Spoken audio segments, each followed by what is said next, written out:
আসসালামু আলাইকুম সুপ্রিয় দর্শক শ্রোতা। আমার প্রকাশিত কাব্যগ্রন্থ অবাঞ্ছিত,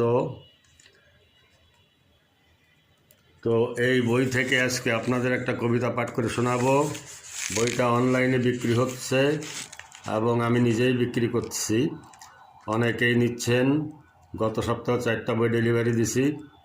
তো আমি আজকে আপনাদের একটা কবিতা পাঠ করে শোনাবো এবং যদি কারোর ইচ্ছা থাকে কমেন্ট বক্সে জানাতে পারেন আপনাদের কবিতাটা কেমন লাগলো, মতামত জানাবেন, প্লাস বই নেওয়ার আগ্রহ থাকলে আমাকে জানাবেন।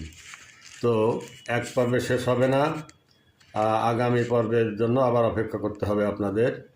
কবিতার শিরোনাম কাঁদব কতদিন। বৃত্তের আড়ালে বসে চিত্ত কাঁদে, শিল্পী চাপিতে কান্না তার সুর সাধে।